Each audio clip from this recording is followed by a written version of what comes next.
Shut it, Tom.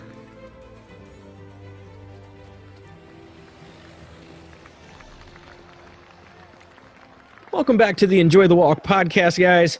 We have a very special guest coming up for you. But before we get into that, Dante, we need to talk a little quarantine golf life real quick. Just Yes, quick, sir. before we get to the feel-good story of the day.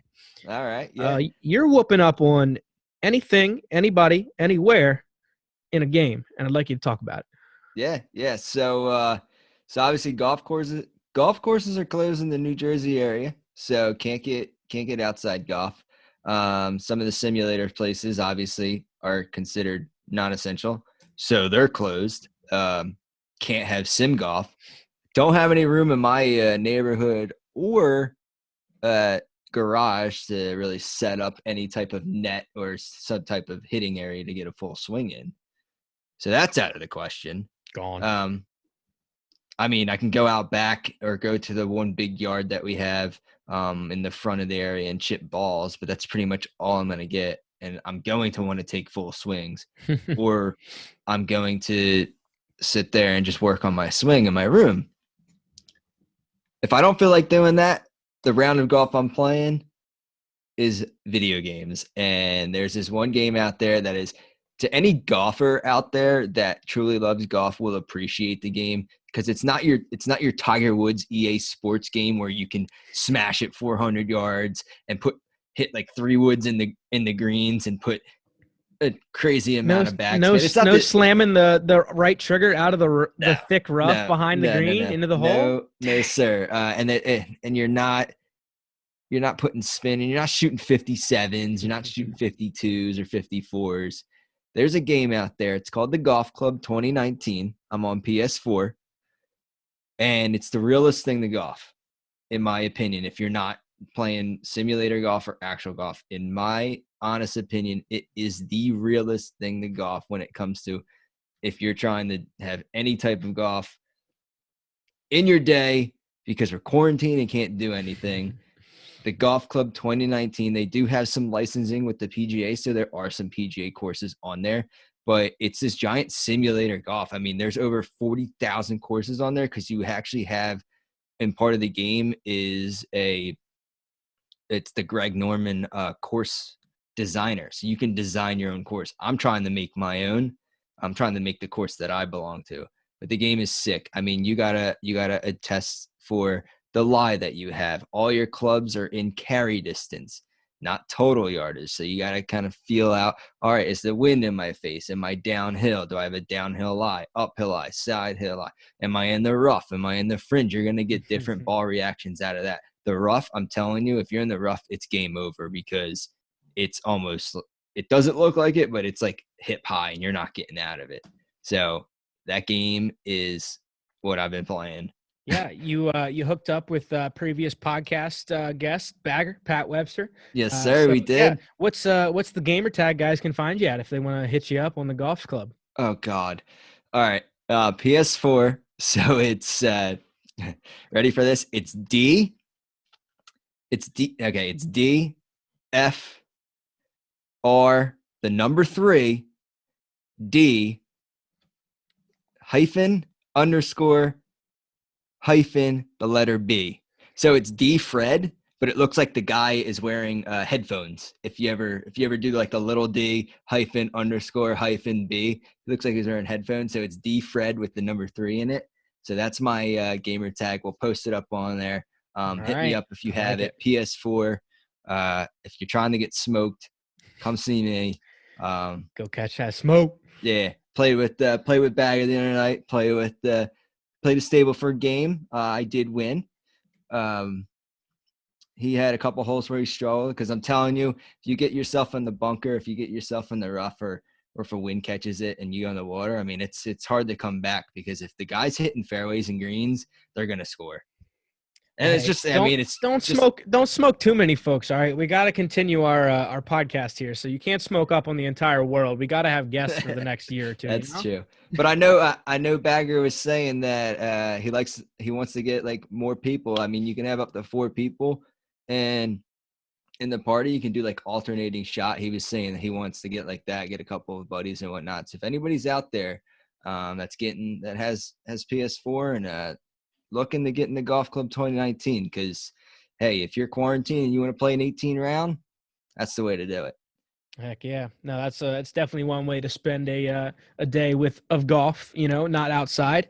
But man, I tell you what, I just want to get back on the golf course, man. Dude, I'm itching. I am So bad. and Bad. I But I mean, tell you what, I'm gonna tease some things for the listeners right now.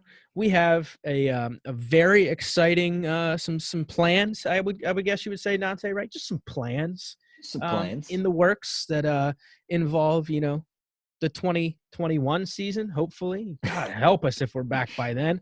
I really want to be. If it takes a year,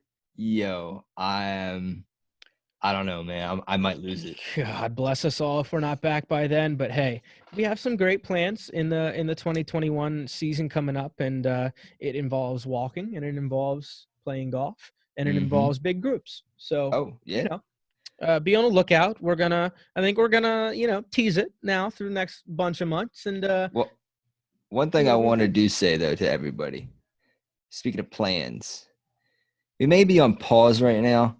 But don't stop making plans. Nope. We're going to get through this. We're going to be back out on the golf course sooner than later. That's all I have to say there is don't stop making plans. Keep your aspirations alive. Keep whatever you want to do in front of you and make sure you're getting after it to get to where you want to be. Just a little bump in the road. We're not going to let this stop us from doing what we really want to do. 100%. And to add on to that, I think people who listen to us are in the golf community, so they kind of know the state of the golf community right now.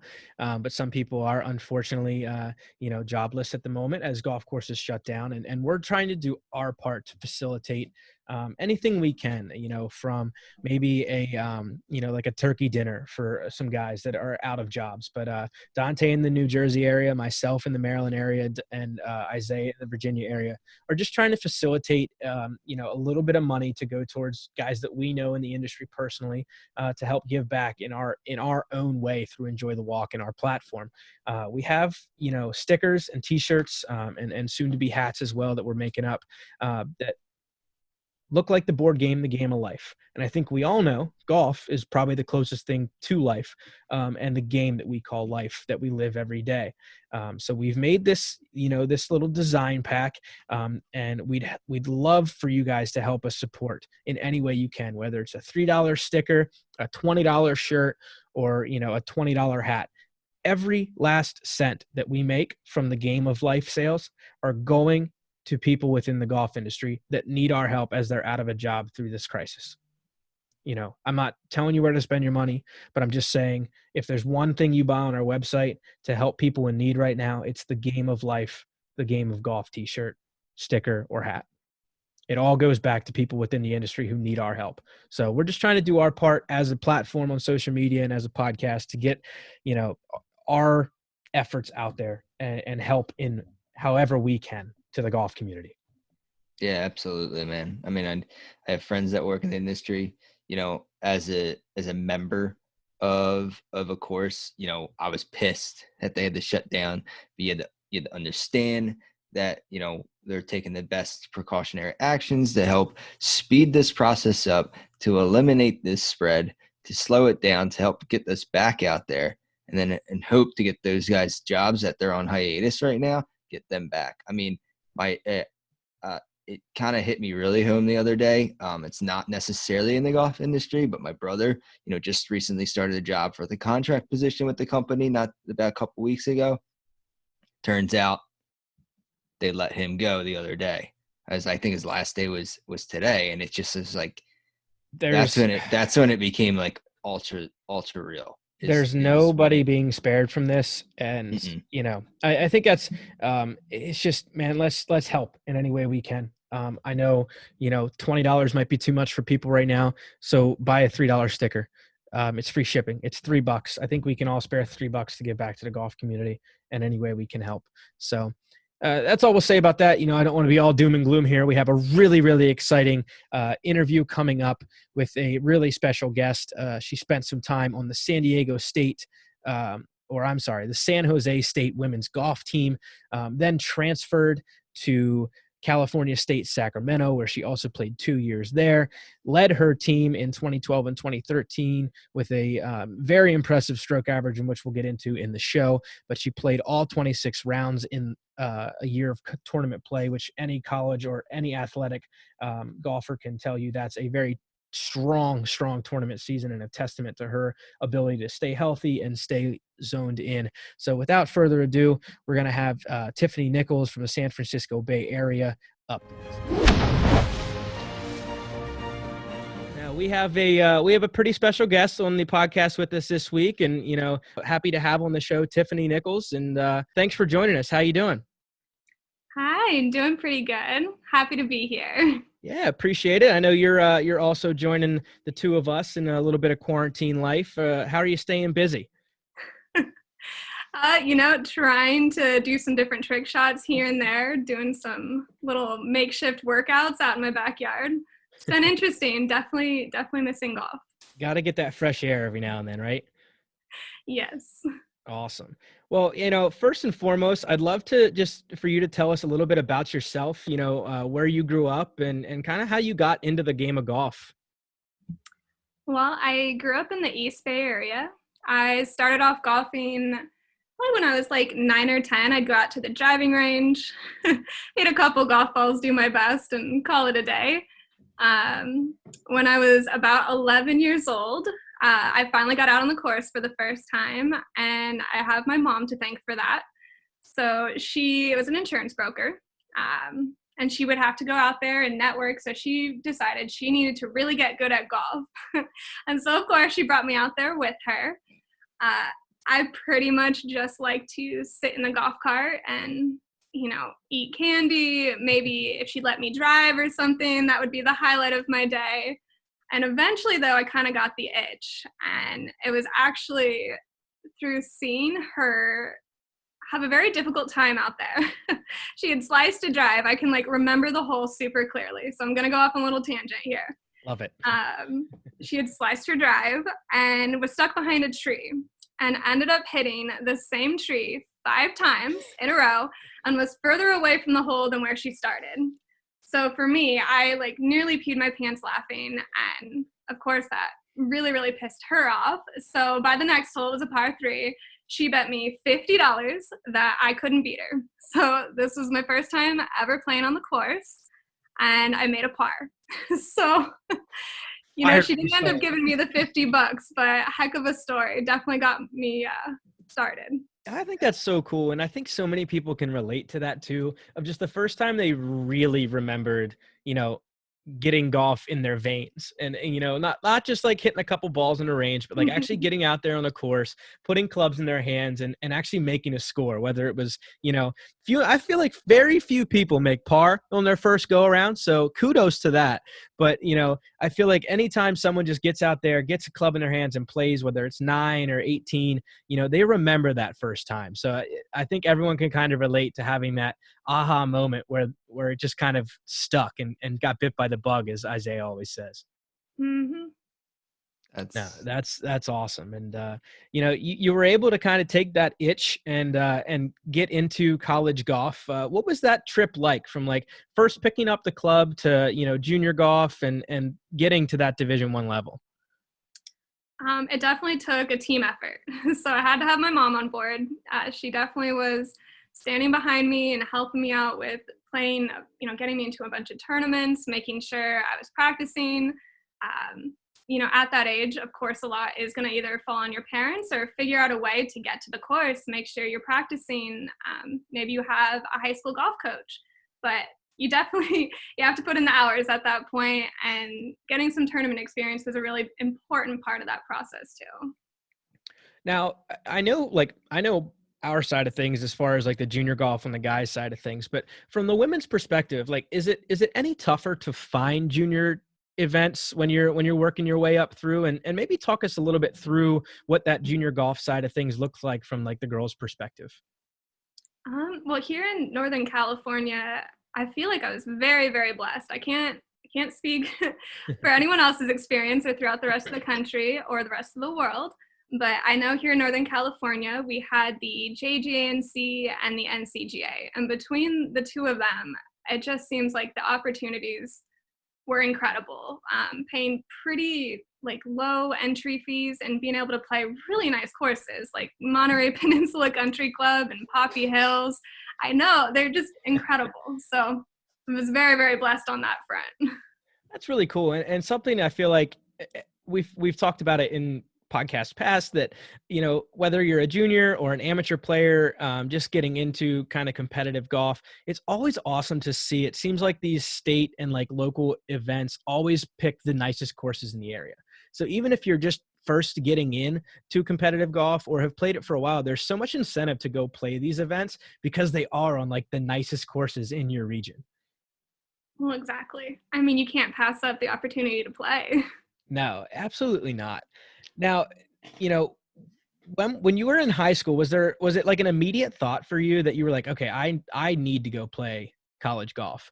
Or was there just kind of like a steady, slow grind to getting to that competitive college level? You know, the way that I was raised, college was not an option. College was always going to be that next step after high school. It was just figuring out how are we going to get from point A to point B. And I mean, I had made the choice even for myself. I guess my mom had very much convinced me, my whole family, like college is the way to go. So as far as playing college golf, though, I knew I wanted to do it. And I also knew on the women's side that there was a lot of opportunity between the three different divisions. I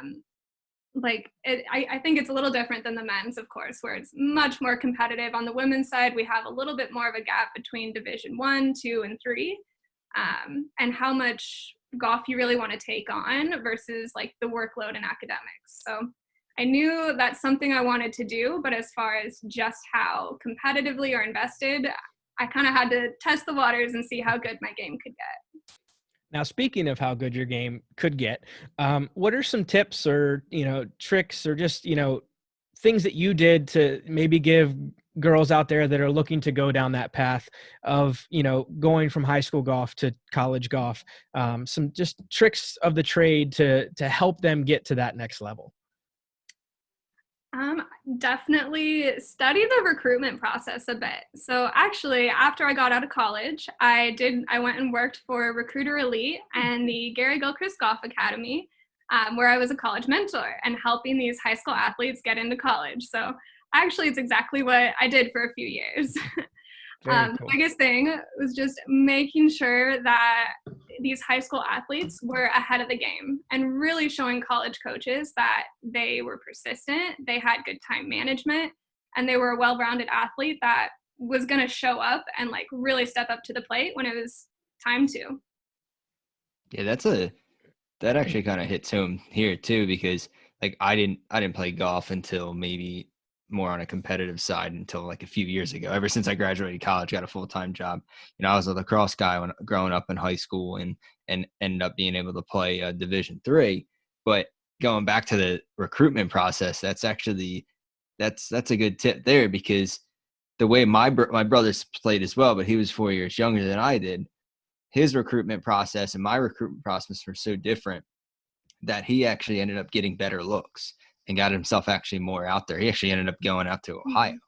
Never would have thought of that. So that's like a good point right there. That kind of just crossed my mind that didn't even really think about it, because there's so many, you know, on the lacrosse standpoint and probably golf standpoint, there's so many tournaments that now, you know, or however you do it is where you want to go is like, all right, well, if there's going to be like coaches here or whatnot that you can get your face and get your name out there, it's like that's where you want to generate towards, and they kind of show like, this is who I am.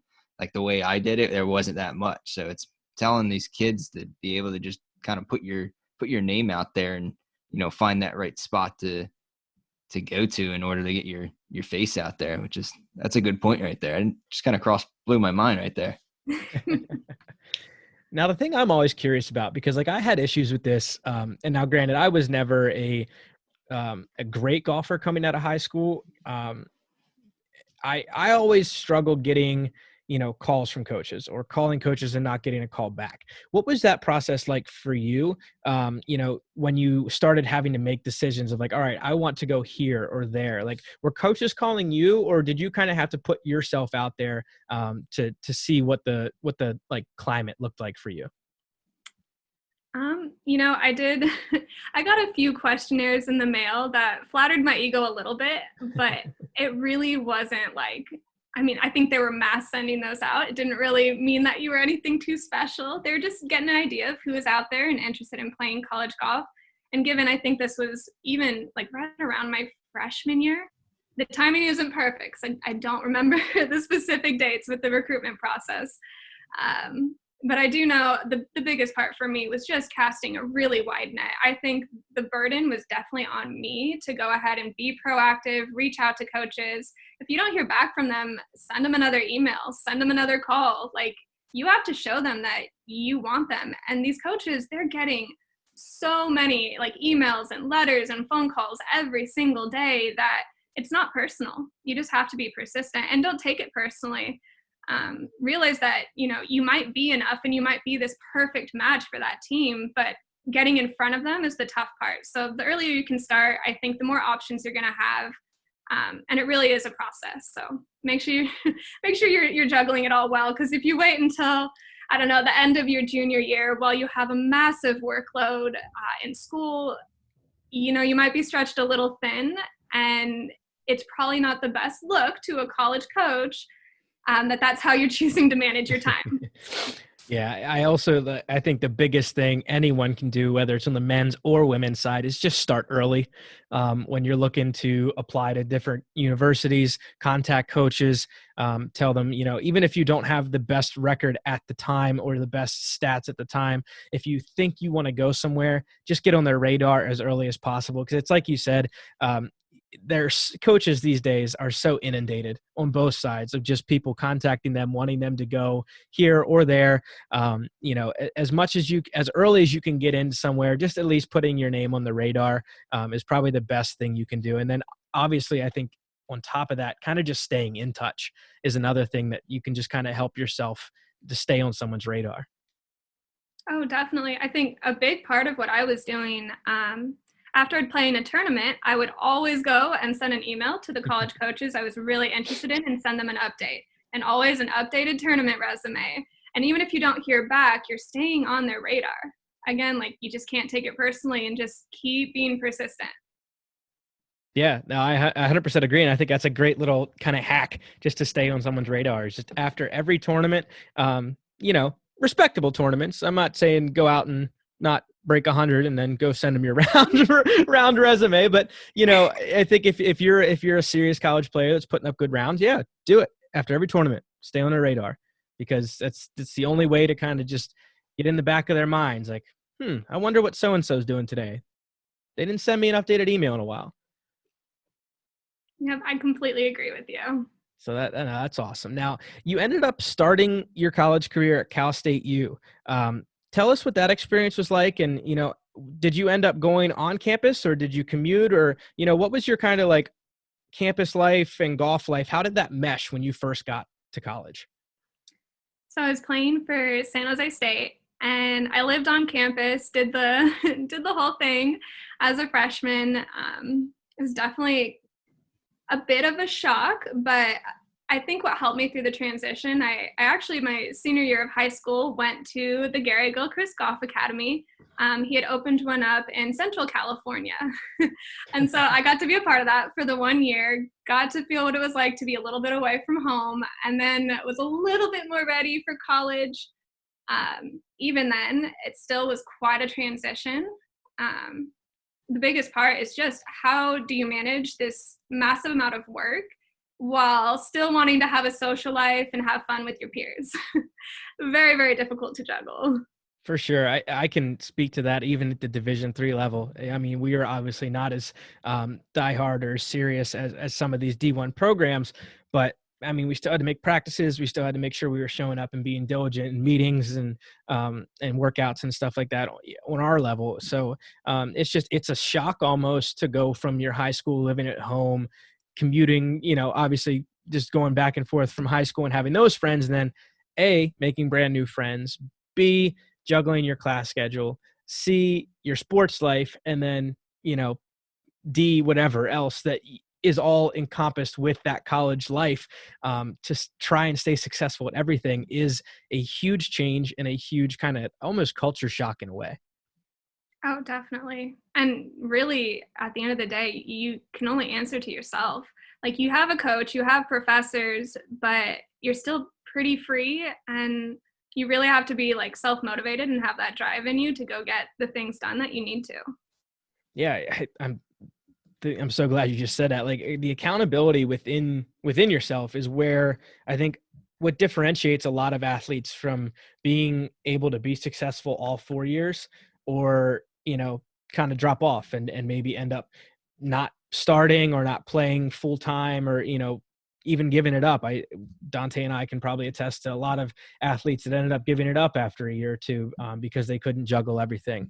And I think it does. It all comes back to just being accountable to yourself and holding yourself to a standard of, hey, if I have to go practice, especially with golf, because golf's one of those things where, like, you got to get yourself to the course and practice and get chipping time in and get putting time in. And, like, you're not a lot of times held to that, like, 6 p.m. to 8 p.m. schedule with the team, like on the basketball court, or on Dante's perspective, on the turf, like, you're not held to that, like, regimented style of practice that a lot of other sports are held to.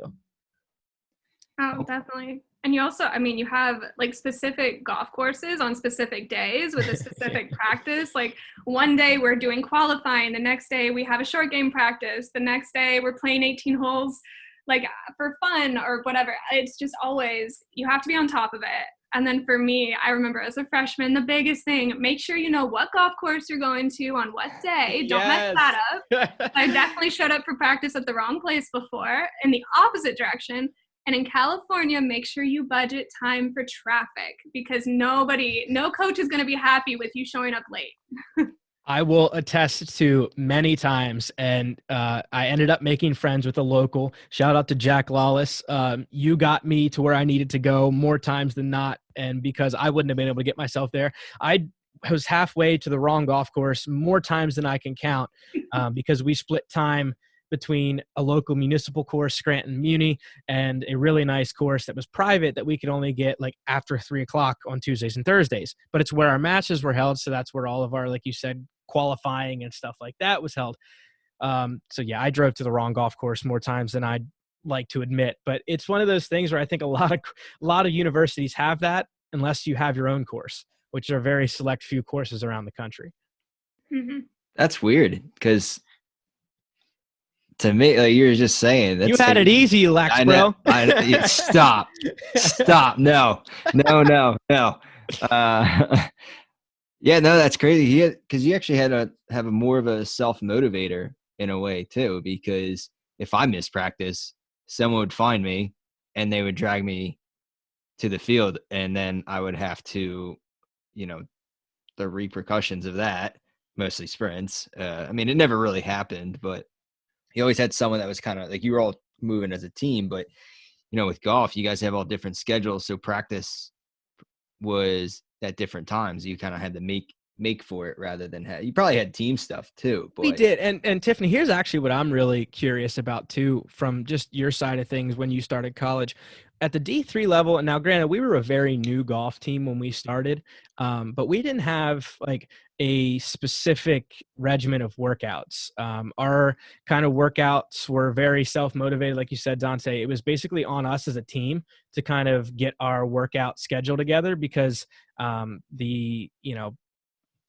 athletic trainers that were at the university didn't really believe that golfers had to work out at the time.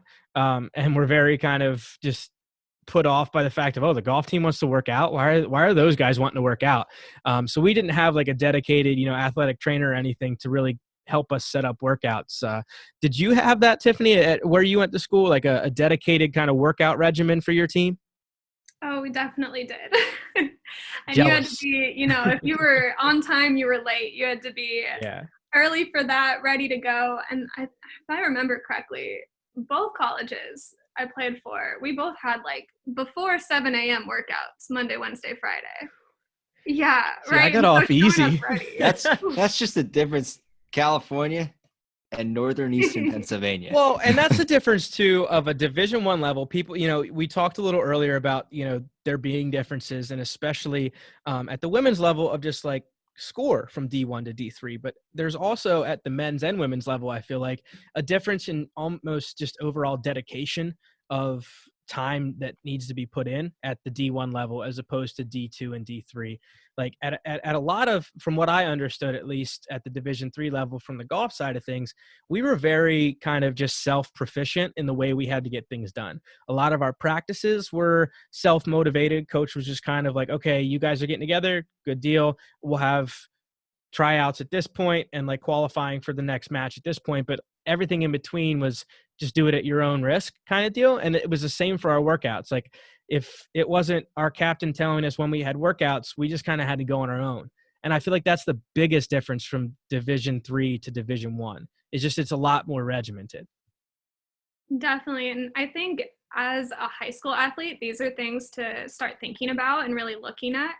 And don't feel bad about it. Just really look at the way things are set up and figure out what environment, what workload works best for you. And if you don't want to eat, sleep, and breathe golf, the top D1 schools might not be the best fit for you. If you have a really challenging major and you really, really want to go,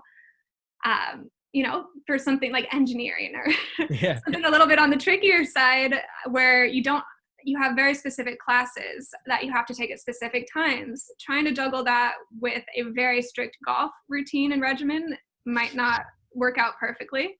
And these are discussions that come up during the college process. Like you might be asked, hey, did you already decide on a major? And actually, we're not accepting any golfers who want this major because the classes don't line up with our practice schedule. This is exactly the conversation I had and why I ended up with only 2 different options for college. I was set on going to school for architecture, and probably had the skill set to like walk on at a Division I team.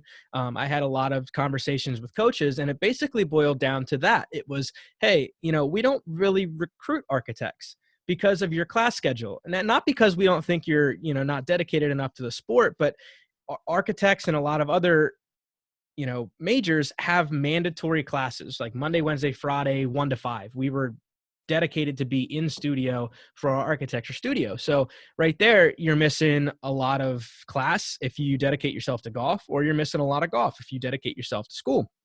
So that's where it almost is more beneficial for you or someone who wants to go for one of those kinds of majors to go at the D3 level and say, all right, I don't have to be as dedicated to golf as I can be to my major and still be able to do both. So I think it's a great point you made there of just kind of, you got to have that conversation and like realization with yourself of what really truly is more important going into the college level. In the same breath though, you don't have to have it all figured out. Speaking for myself, like I didn't know what major that I was looking at. I didn't know any of this going into college. I wasn't even shooting the scores I wanted to yet. So don't feel like you have to have it all figured out. Just start asking yourself these questions so that you can get an idea of what environment you're going to thrive the most in, because that's essentially what college is. It's this environment to help you grow. Yep. No, I'm a firm believer in that, and I'm glad you brought that up. 18-year-olds are not supposed to have the world figured out, and should never think they have the world figured out and what they want to do for the next 20-some, 30-some, 40-some years. So that's a great point, and I'm glad you brought it up because it's so true. If you don't have it all figured out, don't stress. Just be happy with the fact that you have aspirations of doing something. The fact that you're at least wanting to go to college in the first place, I think says a lot about the success you might be able to have in the future. Listen, I've walked across the stage with my diploma in hand. I went for business administration with concentration in management and marketing. And as I received it, I looked at because I was actually near the end of my career. I was really big into fitness, and I'm like looking at it. And I'm like, is this what I actually wanted? Is this what I went for? So, I mean, it just goes to show that even, at that time when I was 4 years in and completed getting my degree, I was still questioning whether or not, like, is this is this for me kind of thing. So yeah, don't be afraid of not knowing the answer right away. And listen, I'm a few years out of college and I'm still questioning as what You and my me both. career You and path me is. both. But We're all in the same boat. Yep. it is. I mean, and that's the beauty, I think, at the end of the day, like, of the world we live in now. The ability to kind of change up paths and search or seek out something different, even with a diploma in hand, is out there for the taking. With just the connectability of what we have in front of us with the internet. So I think, for people who even are out of college and may feel stuck of not knowing what to do, like, there's never there's never a finite kind of restriction on you once you get that diploma. You can always deviate and go in other directions. Well, I think most of us do. Yeah, 100%. No, it's cool to see too. And, getting back into just the college golf side of things, I think whether you have like a crazy restrictive major or not, how people get their practice done, at least from my side of things, and like just back on the time management thing, you ended up playing a lot of really, really solid, consistent golf during your time in college. What did you do in the practice side of things to like make sure you were constantly improving on your game while getting things done in college?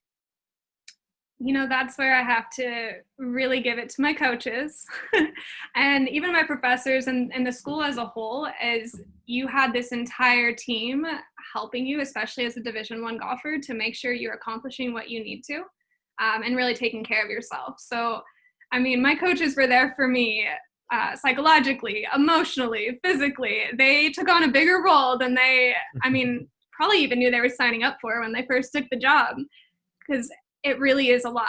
And even at 20, 21, when you're getting towards the end of college, you're still, we all have our different opinions, but to me, I was still a baby. And I still needed somebody to kind of hold me accountable and help me when I felt like I was hitting a wall. And given I was very self-motivated, but I think my weakness is I put so much pressure on myself that I would burn out. And I'd hit walls often and be like, well, how in the world am I supposed to juggle this? I'm getting off a flight and then I have to take a final and it's pass fail and I need it for my major. And I remember just like bawling my eyes out to my coaches, like, what am I going to do? And he would always just tell me, like, hey, one day at a time, do what you can. If it doesn't get all done, then you just didn't have the time. But, start with what you can control. And I mean, there's the parallels between both golf and life, is really just focusing in on what's within your span of control. Yeah, I think, man, we've talked about this over and over again, and it's just somehow keeps coming up, without us even bringing it up, but just the parallels in the game of golf and the game of life, and helping you kind of just understand the nuances that are in life through the game of golf. And just, I kind of see that within the golf coaches that I've had, high school and college. They've become more than just coaches to me. They've become almost like second fathers. Now, granted, I've only had male coaches, so they've been like second fathers to me. But they help you through a round of golf, getting ready for that round of golf. And by doing that, they kind of are just helping you navigate life as well. Oh, I still ask my junior golf coach from when I was like 12, 13 for advice to this day. Okay. He's family for me. Yep. And that's what's so special about the game of golf. And I mean, I know other sports find it too, whether it's, little league baseball coaches, turning into lifelong mentors for pros or whatever it is. But just, I think coaches don't get enough credit sometimes for the life impact that they truly have on their students. Oh, definitely. I wouldn't be half the person I am without them. And, no coach is perfect. And I got to experience two different ones. I had one from San Jose State and one at Sac State. Both very, very different people. But what I learned from each of them, like, it still helps me on a day-to-day basis, even down to the drills I do putting, like the practices that we had, even just going through my routines, knowing honestly, everything that I've learned, I owe it to my coaches, right? So cheers to them. Yeah, as I say, so shout out to all those coaches out there that are busting their ass to make sure that we have our lives in order, because they're not just taking care of one of us. They're usually taking care of a baker's dozen of us at one time on a golf team. And it's phenomenal that they are able to have the impact they have, not just for one person, but for that many people year in and year out. Because I know it's not just me that was affected. It was my whole team that was, looked up to my coach as a father figure. So, shout out to every coach out there that's making that impact like that. Mm-hmm. Definitely. Now take us through that little change in colleges for you. What made you like make that decision to transfer? And was it tough on you, like obviously golf wise, but then like physically as well, to kind of transfer between colleges like that and make it a little bit more of an even flow?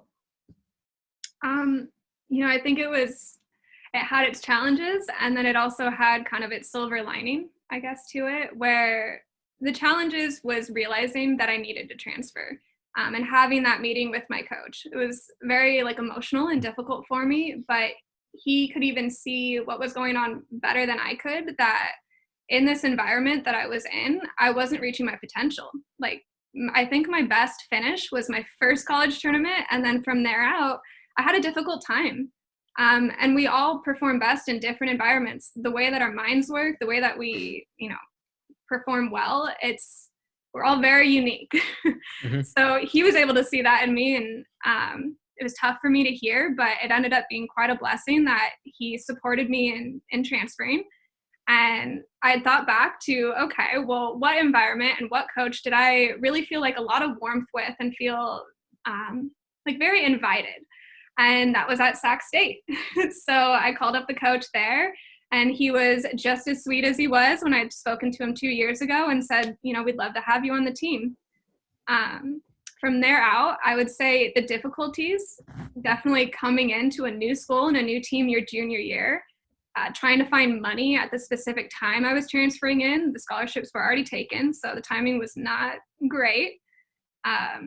And just trying to navigate everything. Like you have a whole new team, and then beyond golf, I have all new friends, and I'm living in a whole new city, and I have a whole new routine. And it's like you're picking up and leaving one culture to enter into a whole nother, where the team dynamics are different, the coach is different, the practices are different, qualifying is different, even like the vibe of the schools. I went from being in like a downtown city to like the city of trees, and very, very, very different for me. But the blessing in that is I went into an environment where it was very compassionate and really like nurtured my growth.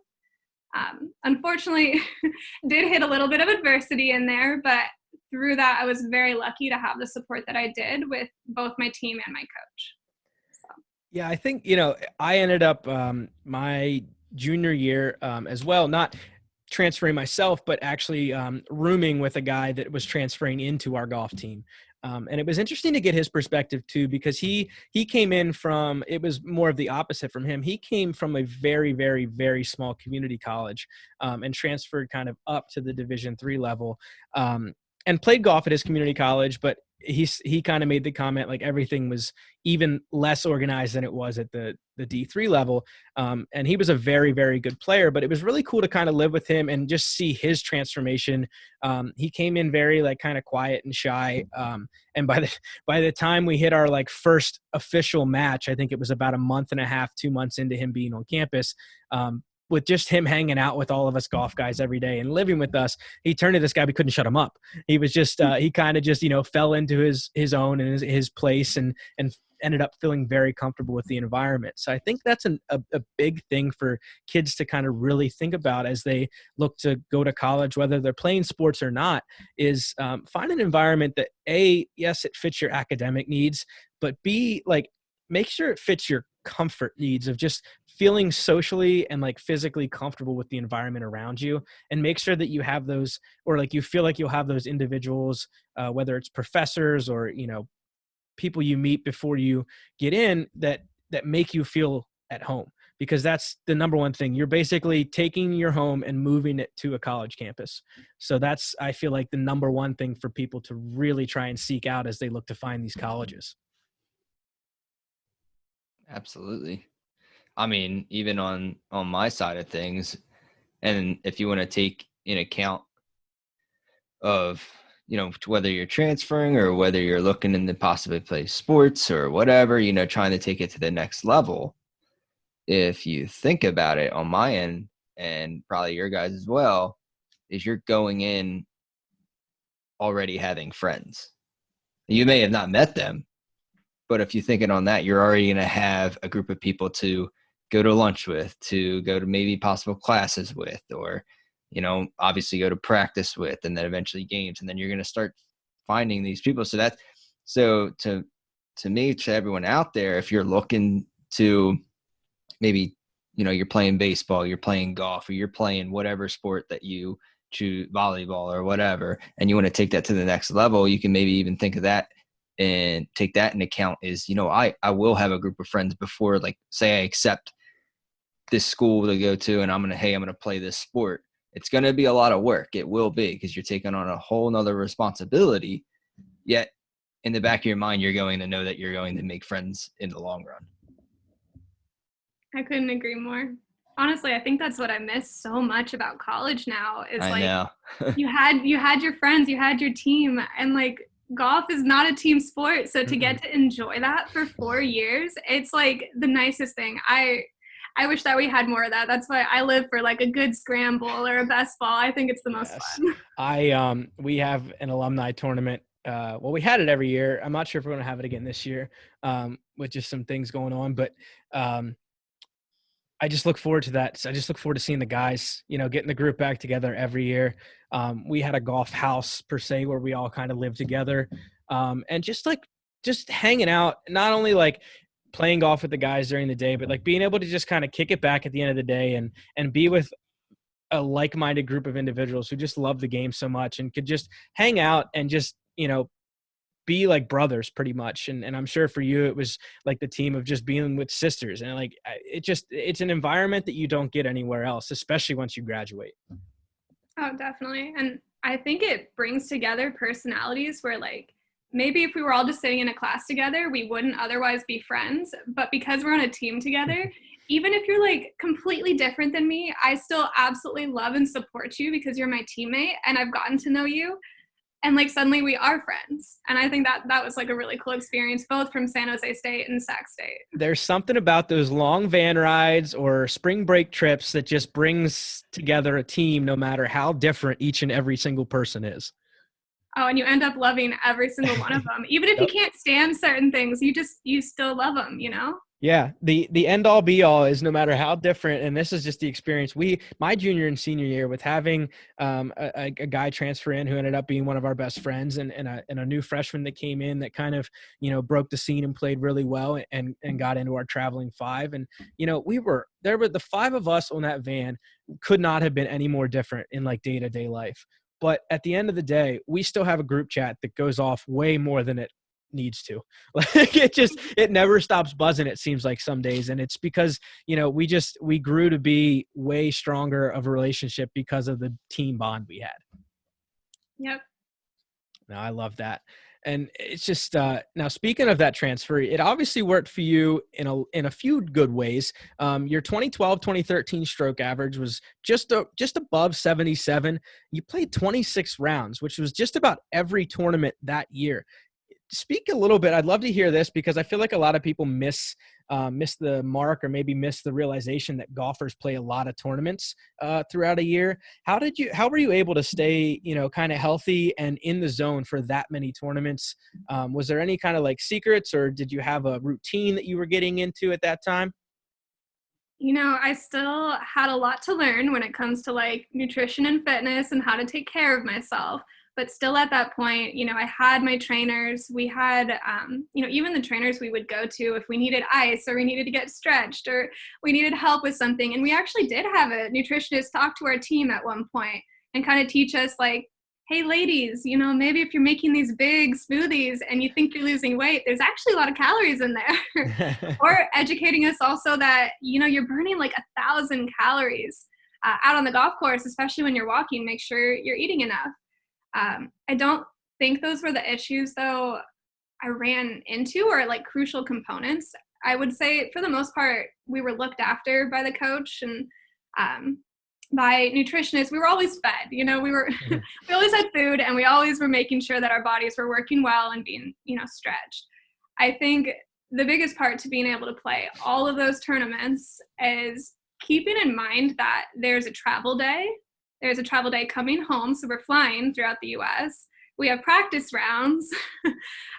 We're missing more school than we're there. So having professors, before you even sign up for your classes, making sure that they're okay with having an athlete who's going to miss a lot of class, and they're willing to work with you and reschedule, test dates. And even if they're not, maybe having your coach support you if you kind of have to go and fight them on it. Those were the obstacles that I ran into, and making sure that you really had that team to support you and make sure you were getting everything done, making sure those tests were getting done, having the time to study, still, practicing, playing good golf. I could not have physically done it at that age without so many people helping me. Yeah, I think that's always maybe one of the most overlooked aspects of any college sport, especially at the Division I level, is just everyone behind the scenes that makes it all happen. Like you said, the nutritionist, the athletic trainer, the coaches that, yes, are helping you on game day, but like are helping you stay nourished, not game day. Like you said, travel days, making sure you get the right food on travel days, and just all the behind the scenes stuff that goes on that these, coaches, nutritionists, athletic trainers, people helping you stretch out, heal from an injury, whatever, makes it happen. And people always see like the game day film kind of deal, and maybe only see the tip of the iceberg of what's really going on. And it's even why I would push high school golfers to really take a nice look at college golf, because it's a luxury. Like when you go pro, especially if you don't have a lot of funding or backing, those are things you don't have accessible to you. So when you have a full team, you're playing really nice courses. The greens have been rolled. They're in perfect condition. You're traveling. You have a coach who has your back. You have professors that are understanding. Like everyone is really just trying to help you succeed. That is not always the real world. No. So really, really take a nice look at that and consider it, because to me, it was the time of my life. Like I truly, truly took advantage of that. Yeah, I couldn't agree more with that. I look back every single day on just some little like element of college golf, whether it was a spring break trip or just a random evening out practicing with all like 12 of us or something, just hitting balls at closest to the pin as the sun goes down on like a Tuesday night, knowing we have class at 8 a.m. the next morning. Like just little random things like that are never going to be able to be experienced in any other atmosphere other than on the college golf course level. Definitely. I mean, for us, for my college career, both colleges that I played at, we got to play in Hawaii every single year. I mean, like, come on. What? It wasn't perfect. Don't get me wrong. Like, we're sharing beds and everything with teammates, but it's Hawaii. And I know, things are a little bit more expensive, but again, it's Hawaii. It's beautiful. Like, I mean, I haven't gotten myself back there since college. I was going to say, that's a once in a lifetime trip for many folks. The fact that you got to do that how many years in a row? Whew. I know. What parts? Rub it in, because Dalton hasn't. I'm the only one on this podcast that's never been, so yeah, feel free to rub it in. Oh no. Well, it was University of Hawaii's tournament, so I think that's Oahu, right? Yeah, Oahu. Yeah. Yeah. Okay.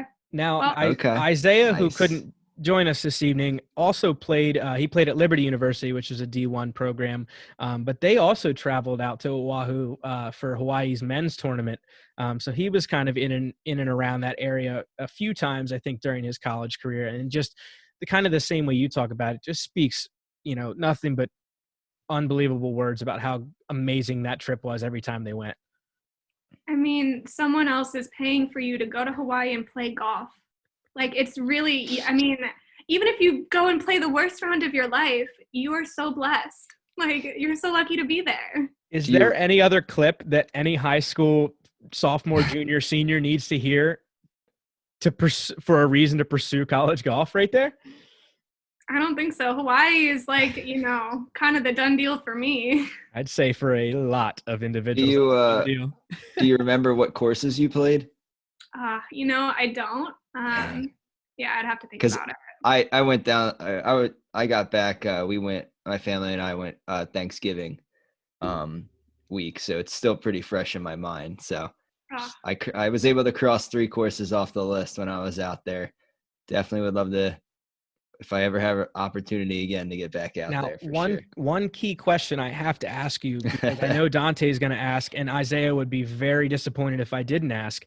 Did you get to try some Dole Whip when you were down there? no, I don't think so. No? Oh man, Oh man. Do you like you got to go pineapple? back.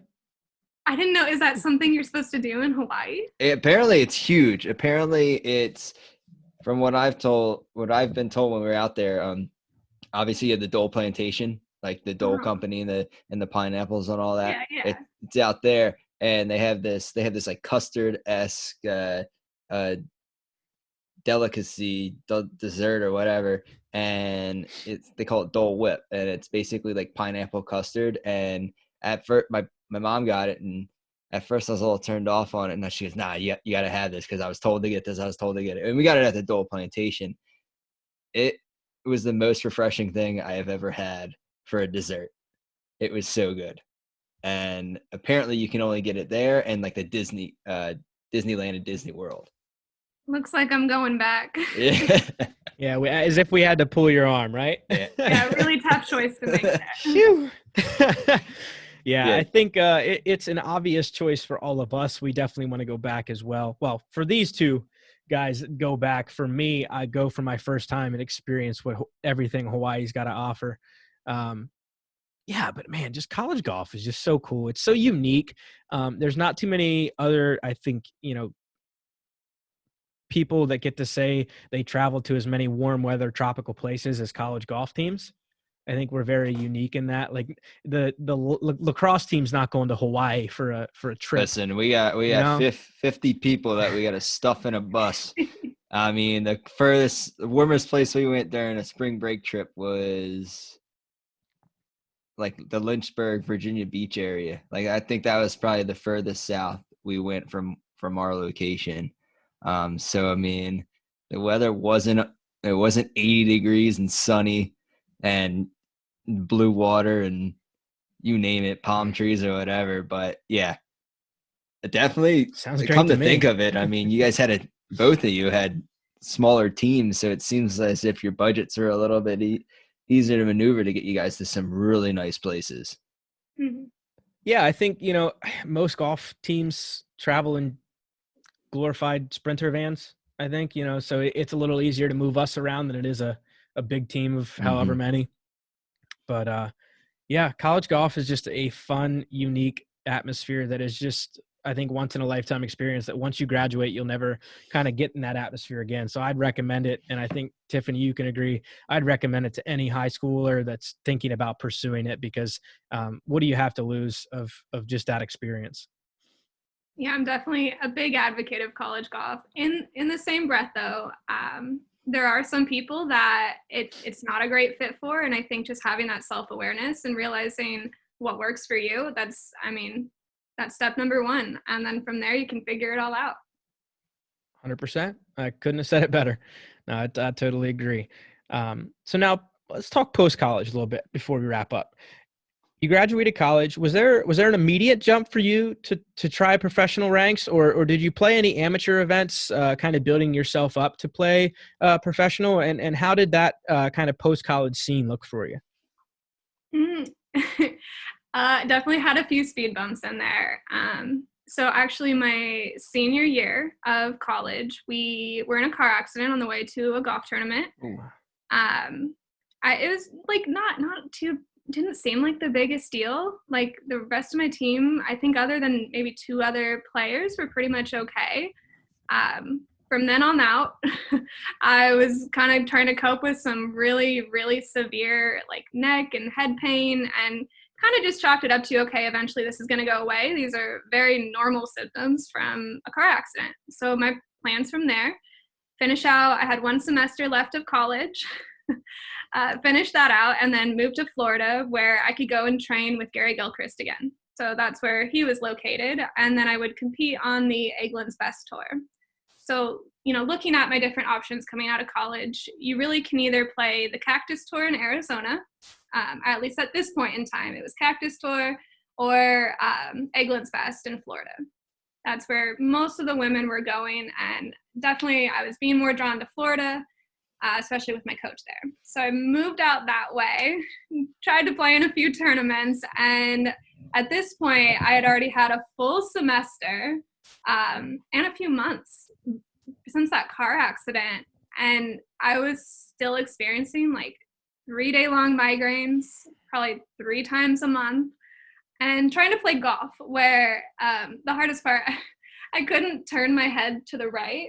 And if you think about like your impact position at, when you're golfing, you kind of need that mobility, right? Yep. So the more that I practiced, it really didn't seem to negatively affect me, but I wasn't getting better. So at this point, I think I was still an amateur. The way that the tour works, you can sign up as an amateur for a little bit less money, but you can't make any money if you place, or you can enter in as a pro. So it gives you that option. And the way that I thought of it to myself is, okay, well, I don't really want to declare my pro status until I feel like I'm shooting scores that really makes it worth it, where I'm really placing consistently and bringing home some money. Because unless I'm turning away money, there's really no reason to declare your pro status. Sure. So kind of got to that point and felt like my scores were lowering, felt like my game was good, but that's when my health was like, my body was screaming at me. So I went and saw a neurologist and was diagnosed with occipital neuralgia. It's like a pinched nerve in the back of your neck, and I ended up pretty much taking like a full year off of golf at this point to really like kind of learn all the things I had neglected in college, where I had this team kind of taking care of me. Then I got to the real world and had to learn, okay, maybe eating Subway and Chipotle every day is not really like nourishing your body. How are you going to do that to Chipotle? Come on now. Well, I still love it. I love both, You and me I think both. it's still pretty healthy, but it's still like, you have to learn how to take care of yourself. And especially for someone like me, where you could just tell like my whole body was so inflamed and so unhappy and in pain that I think a lot of people are going through this, where they have like chronic ailments and different things that come up, and they have to take a look at like their stress load, their diet, and everything that goes into it. So I did a mixture of obviously working with my doctors, and then also some of like the more natural route, trying to incorporate mobility. And in the long run, I think now today, this is all really, really helping my golf game. But at the point, it definitely kind of threw in a little speed bump there with the whole pro golf and what I was planning. Yeah. I think it's very, very telling that you were able to do that, kind of, I wouldn't say early on, because obviously you fought it for a little while, but earlier on than a lot of people would. I think a lot of people, you even see on the pro circuit today, especially some of the top level guys, they fight injuries, they fight ailments like that because they want to be in that environment of chasing professional golf so much that they put aside, at the time, what may be small ailments to better further their chances of playing professionally. And a lot of people never realize it and are never able to shut it down like you did. So there's a lot to be said of just the kind of, I'm sure that was one hell of a tough decision to just say, hey, listen, I have to shut this down for my future health and for my future sanity with 3-day migraines and stuff like that. There's a lot of people that can't do that, and I wonder, and I'm really curious to know, like, was there just an aha moment that you were just like, I can't do this anymore?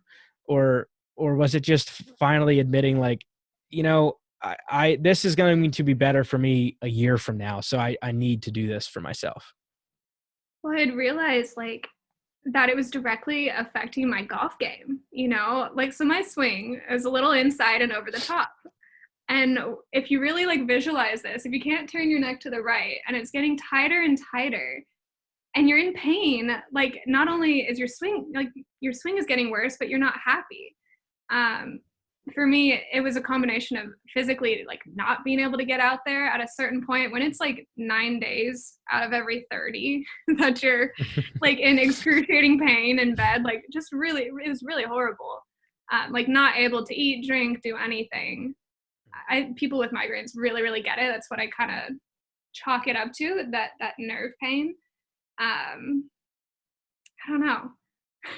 Yeah. It's just a difficult one to work through. That's all I can say is kudos to you, because I feel like so many people are out there that fight it every day. And whether it's refuse to get help or just refuse to like admit to themselves that it'd be better in the long term if they kind of just set down for a little bit and rest. Yeah. So I think that's just, if anything people can take away from, what you just shared, is like, maybe it is best to just, realize what you can have in the long term if you just maybe shut it down for a little while and get yourself truly healthy. Oh, definitely. You just don't want to play through an injury. Like, I was kind of silly and pondered the idea, and thought about it and really wanted to give it my all, and then thought, this is not how I want to live my life, let alone like my pro career. And sometimes if you can just pause and take that step back, you can like leap forward. Like, you can make so much progress, and very, very quickly. I mean, even just speaking for myself, going through the physical ailments mentally changed my entire perspective of golf. And like, when I'm out golfing, I might not be playing my absolute best some days, and I'm still really happy to be out there. Like, the gratitude is just unbelievable. Whereas I think I was a prime example in junior golf, and even sometimes in college golf, of one of those people who'd get out there and you could tell if I was having a bad day, from 100 yards away. Like, my body language spoke for me. I was very much one of those people who would get really upset or feel really sorry for myself. But when you kind of go through these adversities and you have to think, well, what would my life be like without golf? And at one point, that's something that I really had to consider. And I didn't know that golf was going to, still be on the radar a year from then, and that I was going to be able to heal myself. Like, I always had faith, but there was still that unknown and that uncertainty. So what it did for my mental game is just huge. And now, I don't know, it makes you grow some thick skin. So when people are critical, or I don't know, like, some of just the negativities you come across, they kind of just fly right by. I think that's so, so true. And, man, the 2 falls ago, if people can reference that, that was a horrible way to reference it, but 2 years ago in the fall, there we go. I also had kind of just a really short-term injury, but was forced to put down the clubs for just close to like 6 to 8 months. I had like a really weird shot that I ended up playing in a club championship practice round. So I didn't need to hit it, but I wanted to hit it, and I was right up against a tree. And as I came through, there was just a bunch of roots that I didn't see. I ended up like really, really straining my wrist to the point where like it swelled up to the size of like a good size softball, and went and had like MRIs on it and stuff. And I literally couldn't put any grip pressure on it. So it made me drop the game for about 6 to 8 months. And it's exactly how you talked about it. It's like, it just gave me a better perspective of like, when I finally got back to actually just hit chip shots, not even that I was hitting full swings yet. It was just like the feel of a golf club in my hand, and like the realization of, damn, this is just a game, and I'm so privileged to be able to play this game every day. It put me in just a better mentality, because I was the same way too. And as soon as you said it, I like directly related to it. The junior golf like coordinators in my area never had to ask me how I was playing. They could always tell how I was playing from about 150 yards away. If I hit a bad shot, my head was always down. I was mopey. I was never, I was very, wore my emotions on my sleeve throughout junior golf and even the college golf. And I've kind of done away with all of that through just a very short-term injury, not even anything long-term, but just the realization of like, we are so lucky and privileged to be able to have this game to play. And the fact that it can be taken from us at any moment, like, you should be so happy and so joyful every time you pick up a club. Oh my gosh, yeah. I mean, once you realize that golf is a luxury, I think your attitude changes from there on out. Like, we're just lucky to be able to play. Entirely. Yep. Now, one last thing before we let you go. I know you've got trick shots to go finish up and all that fun stuff. But you mentioned Gilchrist a lot. You mentioned some of Gary's work and you working with him. Talk us through who he is and why you chose to work with him, and really kind of what he brings to the table as far as helping you, or when you were working with him, helping you get to that next level. For me, so I think he met my needs as a coach. So it's all very individualistic. And what I've learned from, junior golf all the way to where I'm at now is communication style is very, very important with a coach. So for me, they might have all the knowledge in the world, but if they don't say things in a certain fashion that is uplifting rather than very critical and kind of pulls you down, it doesn't work for me because I beat myself up enough, and I really need a coach that's going to help kind of balance that out, and now I've learned not to do that so much. I've learned to be confident and know that I have what it takes and I am enough. But through a lot of this process, especially when you hit those low points, you need a coach that turns kind of like the negativity into something very simple and a positive solution. So that is actually the common theme among my junior golf coach, working with Gary Gilchrist, and more recently, for the last couple of years, I've been working with Mike Adams. And all of them, they just simplify things, whereas I am this analytical person thinking, oh my gosh, I need to change everything. I'm a perfectionist. And they come in and they're like, just be an athlete, like get it together. You already have what it takes, just play, get out of your own way. So that's been what I look for in the coaches, and both Gary, Mike, and my junior golf coach, they all did that for me. I love that. And I think that's so critical too, to just for people to really understand is like when you go to a golf coach for the first time and you don't have to feel attached to them, or you don't have to feel like, all right, I got to work with this guy for a year or so to make it happen. Like if he's not putting the right language in your head to A, make you feel comfortable, but B, let you feel like you're making progress in a positive manner, then you don't have, like, you can jump around to as many golf coaches as you feel like you need to in order to truly obtain someone you feel comfortable with, because a golf coach is someone you want to be able to go to at any time and say, hey, can you look at this? Or, hey, what am I doing? And golf coaches need to save you in the craziest of times, because everyone knows when golfers hit a low point in their game, most of us, it affects our demeanor and our mentality too. So those golf coaches need to not only be there for you from a golf swing perspective, but actually as well as like an emotional lift up as well. Oh my gosh. There's a story that comes to mind that I would love to share with you guys. So I remember in junior golf, I was playing the San Francisco City, and my junior golf coach was there, and it was a qualifier before you go into match play. And I had absolutely just rock bottom, really did not live up to my potential. I cannot remember the scores, but it certainly did not go well. And I was, bawling my eyes out. It was pouring down rain outside, and we go sit inside, and my coach just sits down with me. And he says, okay, like, I know you're really upset, and it's okay to be upset, but we're going to go over your stats and make this really clear. We looked at my stats and saw that I had lost like 12 strokes just to bunkers alone. Like I was hitting every fairway. I hit a lot of greens. My putting was good. It was just my bunker game. And having a coach that, could kind of spin this and say, hey, look, I know it feels like you just completely blew up today and everything went wrong. I'm here to tell you that it didn't. And all you need to do is go work on your bunker game. So I went and worked on my bunker game that afternoon, and I ended up, for the rest of the tournament, I was in a lower flight for match play, but I won my flight. So having a coach that can switch your mindset from feeling like you're coming in last place and you don't know what to do, you're feeling overwhelmed, to, all of a sudden, I got this. This is easy. This is simple. That's like a therapist, right? Yeah. There's the famous quote that golf is played on a 6-inch course, and it's the 6 inches between your ears.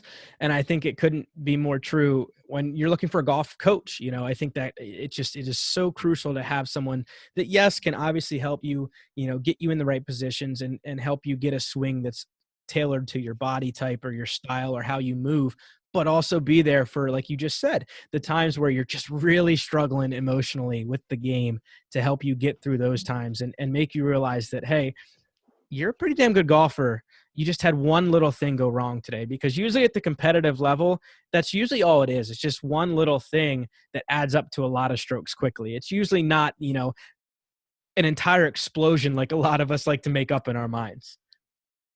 That even speaks true to when I get a swing lesson. Like, I mean, I know you can you can tell me all my angles are off and everything. And the reason that I've chosen to work with Mike Adams is the fix for me to swing more on plane is literally just like a grip change.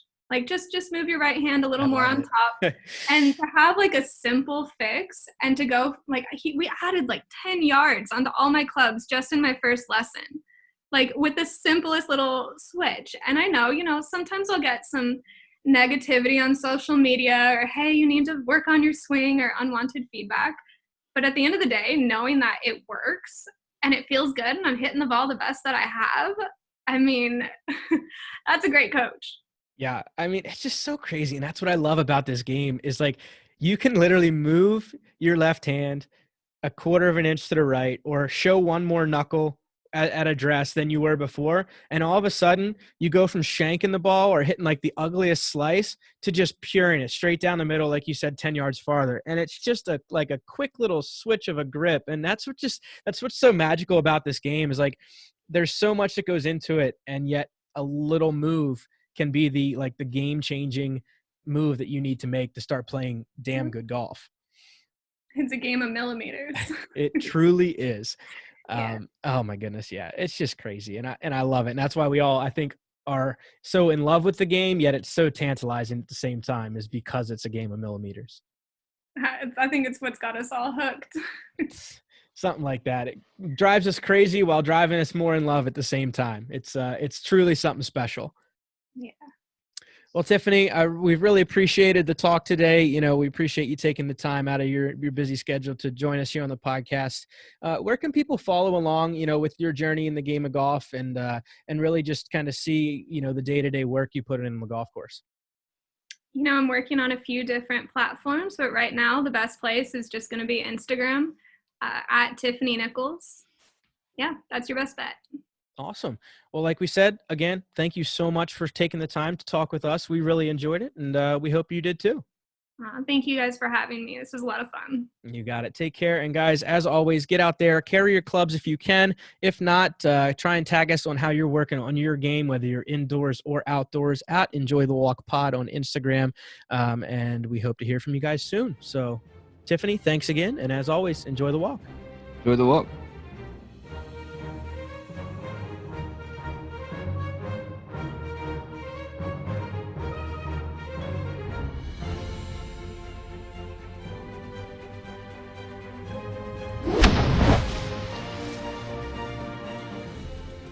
That's the stuff. One shot at a time.